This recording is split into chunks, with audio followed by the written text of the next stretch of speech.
The Night Train at Deoli by Ruskin Bond. Read by Riz Ahmed. There are some moments in life that are never forgotten.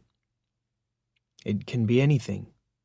A favorite toy from childhood, a time of shared laughter, the pain of lost love, the scent of a flower, sunlight on a distant mountaintop, the platform of a small railway station in northern India, in the soft, quiet light of early morning.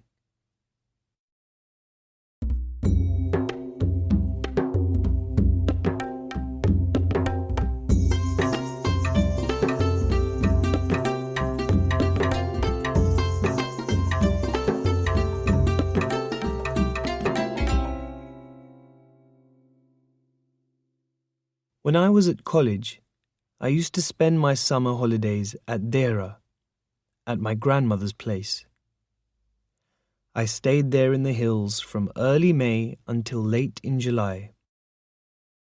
Deoli was a small station about 30 miles from Dera. It marked the beginning of the heavy jungles of the Indian Terai area. The train used to reach Deoli at about 5 in the morning, when the station was poorly lit with oil lamps, and the jungle across the railway line was just visible in the early light of day. Deoli only had one platform, a waiting room, and an office for the station master. On the platform, there was a tea stall, a fruit cellar, and a few thin, hungry dogs. Not much else, because the train stopped there for only 10 minutes before rushing on into the forests. Why it stopped at Deoli, I don't know. Nothing ever happened there. Nobody got off the train, and nobody got on.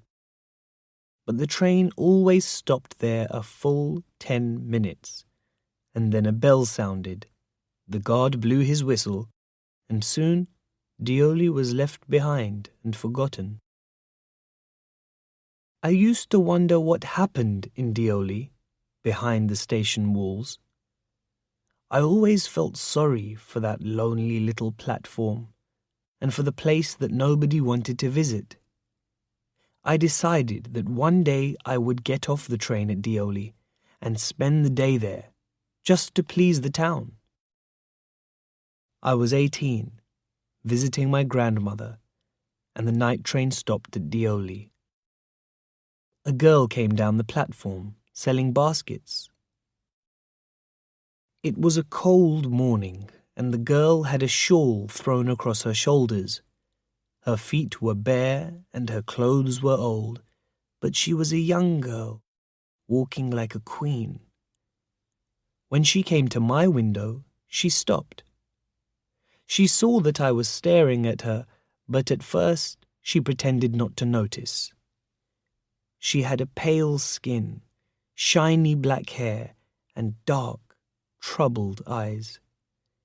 And then those eyes, searching and expressive, met mine. She stood by my window for some time, and neither of us said anything. But when she moved on, I found myself leaving my seat and going to the door. I stepped out and stood waiting on the platform, looking the other way, away from her. I walked across to the tea stall. Water was boiling over a small fire, but the owner of the stall was busy serving tea somewhere on the train. The girl followed me to the stall. "Do you want to buy a basket?" she asked. "They are very strong, made of the finest—" "No," I said. "I don't want a basket." We stood looking at each other for what seemed a very long time, and finally she said, "Are you sure you don't want a basket?" "All right, give me one," I said, and I took the one on top and gave her a rupee. I didn't dare to touch her fingers. As she was about to speak, the guard blew his whistle. She said something, but it was lost in the ringing of the bell and the noise of the engine. I had to run back to my compartment. The train moved forward. I watched her as the platform slipped away. She was alone on the platform, and she did not move, but she was looking at me and smiling.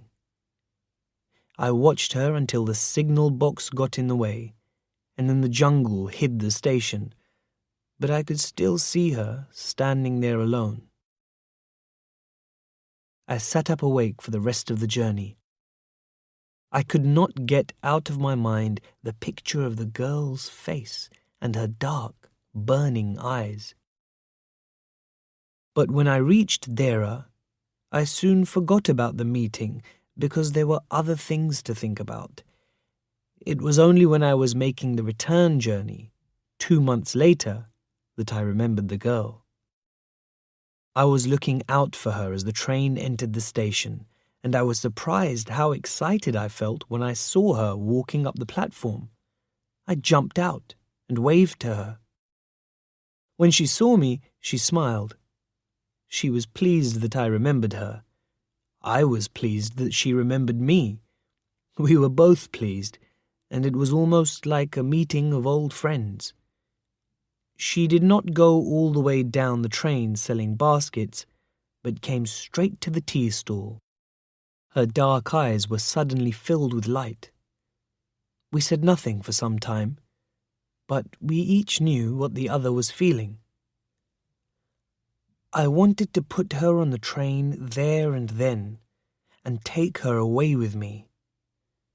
I hated the idea of having to watch her disappear into the distance of Deoli station.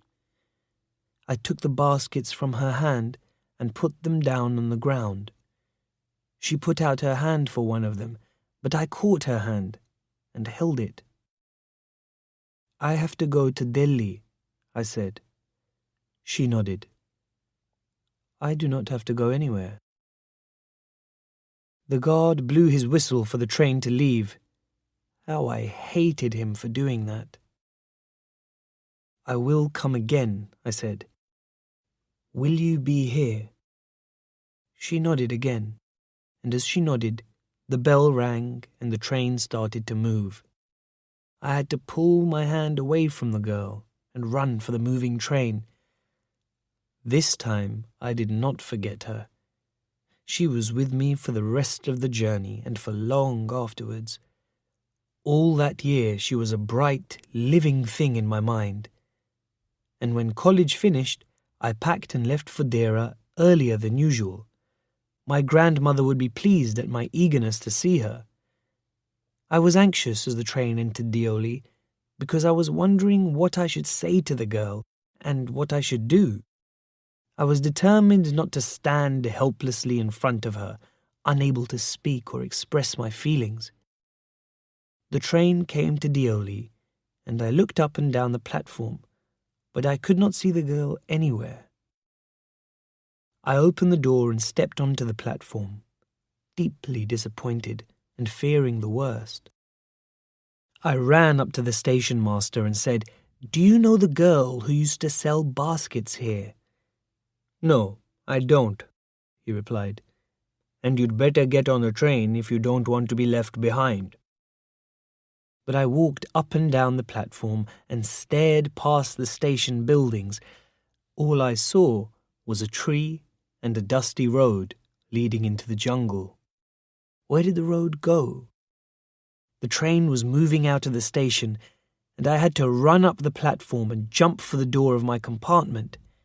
Then, as the train gathered speed, I sat miserably in front of the window. What could I do about finding a girl I had seen only twice, who had said very little to me, and about whom I knew nothing, absolutely nothing, but for whom I felt a fondness and responsibility that I had never felt before? My grandmother was not pleased with my visit after all, because I only stayed at her place for a couple of weeks. Feeling restless and worried, I took the train back, intending to ask further questions of the station master at Deoli. But at Deoli there was a new station master. The previous man had been moved to another station, and the new man didn't know anything about the girl who sold baskets. I found the owner of the tea stall and asked him if he knew anything about the girl with the baskets. "Yes, there was such a girl here, I remember quite well," he said. "But she has stopped coming now."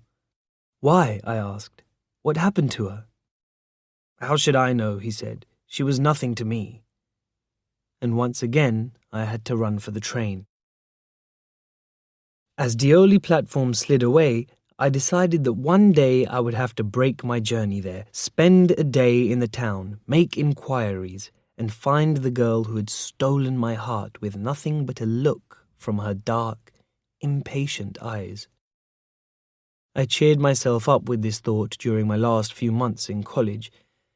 I went to Dera again in the summer, and when, in the early hours of the morning, the night train came into Deoli station, I looked up and down the platform for signs of the girl, knowing I wouldn't find her, but hoping just the same. Somehow, I couldn't bring myself to break my journey at Deoli and spend a day there. If this was a film, I thought, I'd get off the train, solve the mystery, and provide a suitable ending for the whole thing. I think I was afraid to do this.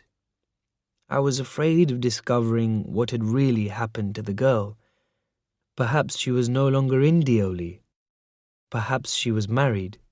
Perhaps she had fallen ill. In the last few years, I have passed through Deoli many times, and I always look out of the train window, half expecting to see the same unchanged face smiling up at me. I wonder what happens in Deoli, behind the station walls, but I will never break my journey there. I prefer to keep hoping and dreaming and looking out of the window up and down that lonely platform, waiting for the girl with the baskets. I never break my journey at Deoli, but I pass through as often as I can.